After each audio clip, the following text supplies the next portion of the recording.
Shalom, Horas, selamat pagi, sahabat GKPS TV.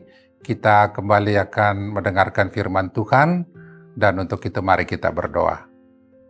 Ya Yesus, kami bersyukur untuk hari baru yang Tuhan berikan bagi kami.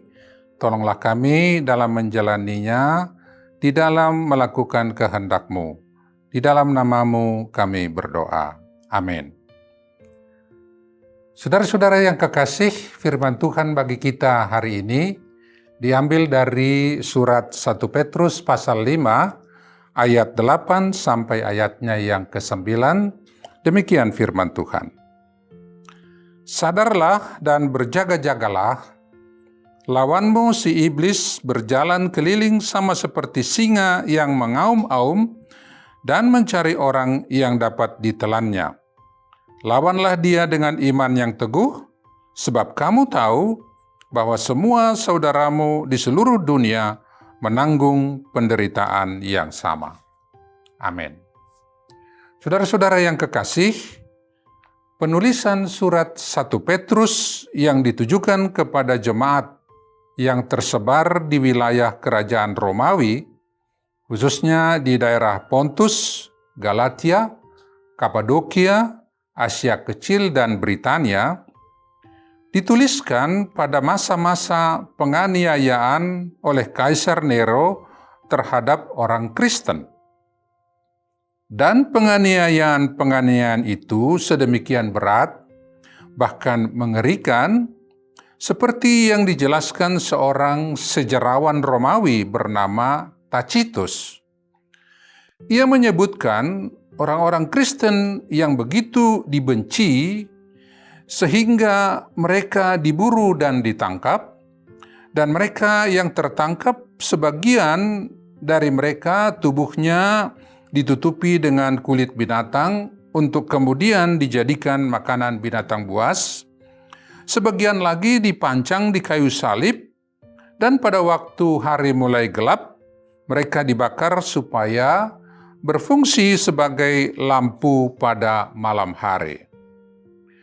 Saudara-saudara, sama dengan itu, penyebutan gambaran singa yang berkeliling mengaum-ngaum mencari orang yang mau ditelannya yang kita baca tadi adalah gambaran penganiayaan yang dihadapi oleh orang percaya kepada Kristus sebagai perwujudan kuasa si iblis, supaya orang-orang percaya meninggalkan imannya kepada Kristus. Karenanya surat ini dimaksudkan supaya orang-orang Kristen yang diburu dan dianiaya pada waktu itu tidak kehilangan kepercayaan mereka kepada Tuhan Yesus. Terhadap hal itu, Rasul Petrus mengajak jemaat untuk tetap sadar, berjaga-jaga, dan bahkan melawan dalam arti tidak menyerah terhadap permusuhan yang ditujukan kepada mereka. Dan dari ketiga kata sadar, berjaga-jaga, dan lawan, bukanlah keadaan yang pasif, tetapi proses aktif yang terlihat dari sikap-sikap ataupun perbuatan jemaat. Sadar artinya tetap memiliki kendali penuh atas situasi. Berjaga-jaga artinya bersiaga, aktif, bangun, dan tidak tertidur. Sementara lawan artinya kita tidak sama dengan para musuh, kita berbeda dengan mereka, dan karena itu kita tidak memusuhi mereka atau mengikuti mereka dengan cara hidup mereka, ataupun menyerah terhadap permusuhan mereka kepada kita. Karena itulah Rasul Petrus maksud saya, juga menasihatkan agar menghadapi orang-orang yang menganiaya mereka, tidak dengan cara membalaskan kekerasan dengan kekerasan, kejahatan dengan kejahatan, tetapi dengan iman yang teguh. Oleh karena ketika kita menghadapi permusuhan itu dengan iman yang teguh dan dalam kesetiaan, kita tidak sendiri lagi menghadapinya, tetapi Allah sendiri ikut berperang bersama kita. Itulah yang disebutkan dalam ayat 10 dan ayatnya yang ke-11. Di sana dikatakan, "Dan Allah sumber segala kasih karunia, yang telah memanggil kamu dalam Kristus kepada kemuliaan-Nya yang kekal, akan melengkapi, meneguhkan, menguatkan, dan mengokohkan kamu sesudah kamu menderita seketika lamanya. Ia yang empunya kuasa sampai selama-lamanya." Jadi saudara-saudara, dalam bentuk yang berbeda, sekarang pun kita percaya kepada Kristus Yesus. Orang-orang yang percaya kepadanya dapat saja mengalami tantangan-tantangan yang dapat melemahkan iman kita kepadanya. Di tengah situasi pandemi ini misalnya, Allah tetap meminta kita untuk kuat menghadapinya lewat sikap-sikap yang sadar, artinya berupaya supaya pandemi ini tidak menguasai kita, sebaliknya kita yang memegang kendali atasnya. Kemudian berjaga-jaga, artinya kita siaga, aktif melakukan pencegahan-pencegahan agar kita tidak tertular dan menularkan, dan tidak lalai atau lengah. Dan lawan berarti kita tidak menyerah. Dan semua itu adalah sikap-sikap iman yang teguh kepada Tuhan kita Yesus.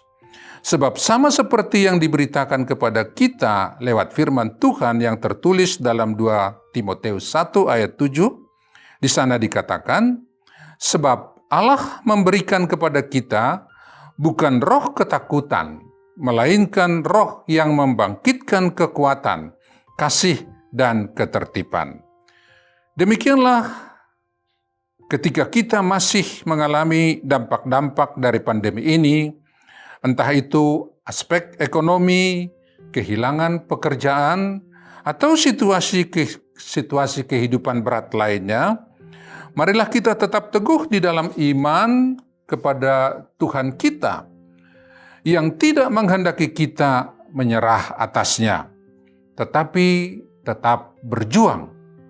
Sebab memang berjuang tidak berarti dijalani lewat sepinya kesukaran dan tantangan, melainkan melalui banyak kesusahan dan risiko.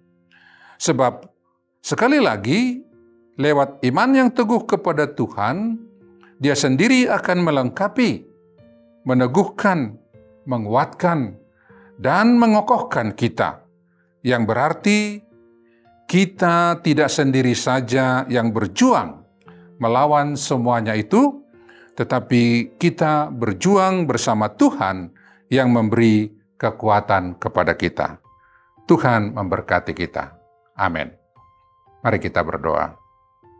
Terima kasih Tuhan untuk firman-Mu yang meneguhkan dan menguatkan kami.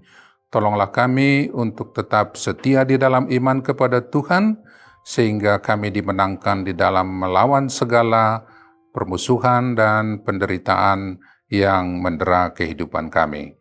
Dalam Yesus Kristus kami berdoa. Amin.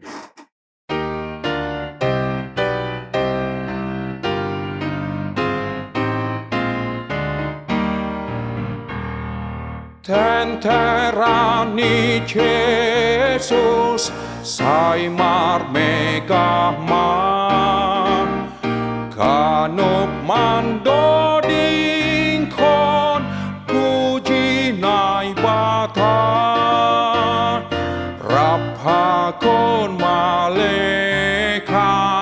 ni Tuhan tain, pasangap kon Kristus si parmonangin, tenterani Jesus maju matorus,